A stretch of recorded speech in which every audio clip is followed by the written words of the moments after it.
Okay, picture this. Right. You pick up your next iPhone, and instead of assembled in China, it says made in India. Seems like a huge leap, right? It really does.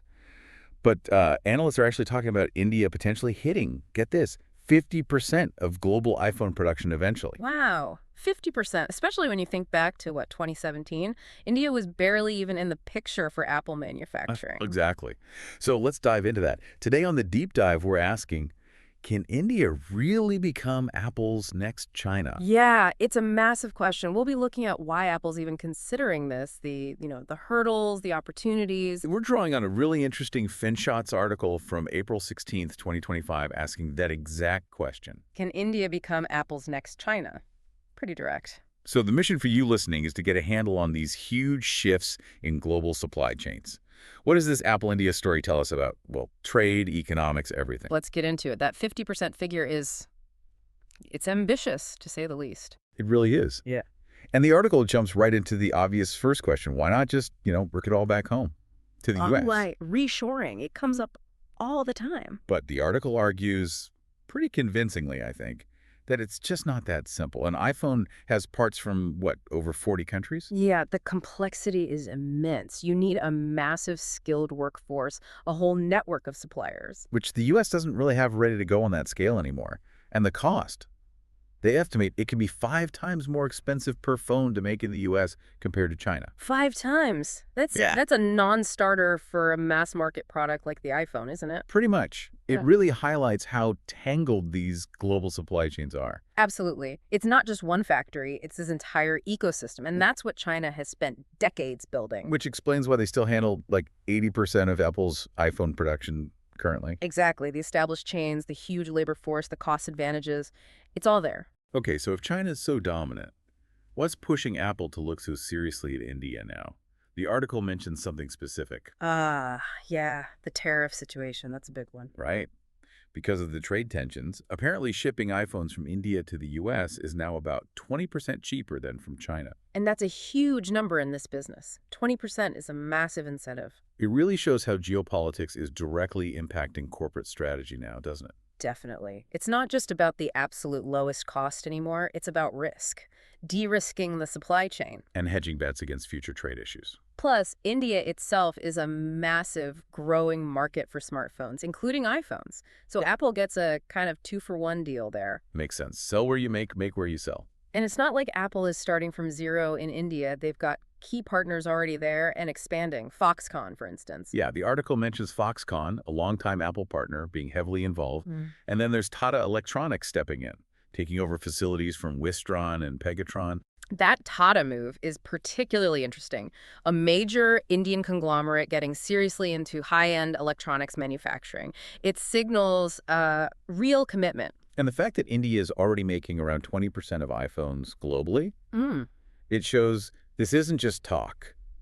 It's happening. It is happening. But, and this is a really crucial point the article digs into, there's a big difference between assembling the phones. Right, putting the pieces together. And actually designing, innovating, and manufacturing the really complex, high-value core components, the brains of the operation, so to speak. And that's where India lags behind. That seems to be the argument. India's becoming a major assembly hub, sure. A key spoke in Apple's wheel, as you said earlier. But not the whole wheel. Not yet, anyway. Exactly. To really be the next China, India needs to own more of that high-end value chain, the innovation, the component manufacturing. So what needs to happen for that? What does the data show? Well, the article points to some macro indicators, things like private investment as a share of GDP and, crucially, R&D spending. Research and development. Right. And India's figures there are quite a bit lower than China's. R&D spending is around 0.6% of GDP in India versus maybe 2.6% in China. Okay, that's a significant gap. Less investment, less R&D. Yeah. It points to challenges in building that innovative capacity. It does. And the article mentions other hurdles, too. Logistics can still be tricky. The tax system is complex. Policy hasn't always been consistent. And the brain drain issue. Yep. Skilled people leaving. That's another factor mentioned, yes. Retaining top engineering and technical talent is vital for moving up that value chain. So it's a complex picture. Huge potential in assembly, but significant work needed on the innovation and infrastructure side. Precisely. Which brings us to this interesting historical parallel the article raises. the US-Japan situation back in the Ah, 80s. yeah, the car and electronics trade wars. How does that connect?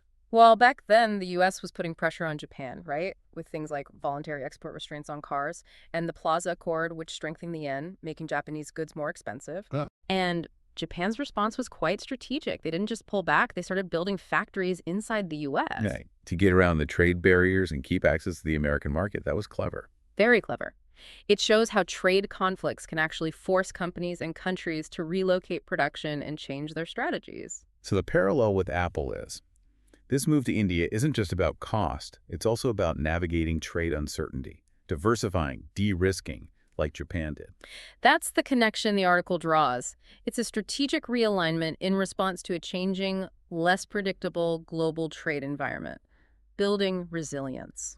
And this Apple story, it's really just one piece of a much bigger puzzle, isn't it? The whole nature of globalization seems to be shifting. Absolutely. The article touches on that too. Think about startups shipping globally from day one now. Or Chinese sellers using platforms like TikTok to sell directly to U.S. consumers, cutting out middlemen. Right. And the potential role of things like stablecoins and streamlining international payments, or how political alliances are increasingly shaping trade flows.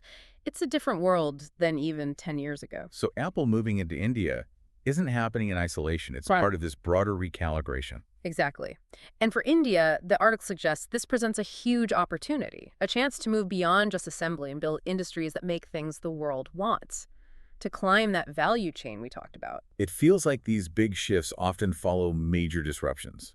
The article mentions things like the dot-com crash, the 2008 crisis, COVID. Yeah, those crises often accelerated underlying trends or forced major realignments in the global economy. And maybe the current trade tensions and supply chain issues are another one of those moments, pushing things in a new direction. It certainly feels that way, which makes the idea of made in India on your next iPhone seem, well, increasingly plausible, maybe even likely down the road. Okay, so let's try and wrap this up. What are the key takeaways from our dive today? Well, first, India clearly has significant potential as a manufacturing base for Apple, driven by costs, labor, and that huge domestic market. The 20% share already shows it's real. Right. But second, there's that critical gap between assembly and true innovation, controlling the high-value parts of the chain. India still has ground to cover there, facing challenges in investment, R&D, and infrastructure. Got it. And the history lesson. The Japan example from the 80s shows how trade pressures can actually drive strategic relocation and diversification, a pattern maybe echoed by Apple today. And finally, this isn't just about Apple. No, it's part of a much broader shift in global trade, driven by geopolitics, technology, and changing corporate strategies. It's a landscape in flux. Okay. So that leaves us with a final thought for you, the listener. Given everything we've discussed, the momentum in India, the historical parallels, what other industries might we see making similar big shifts in where things get made? Yeah, and where could the next big global manufacturing hub emerge? Is it India for everything, or will different regions specialize? Thinking beyond just electronics, what are the implications for technology, for the global economy, for geopolitics? Definitely something to chew on.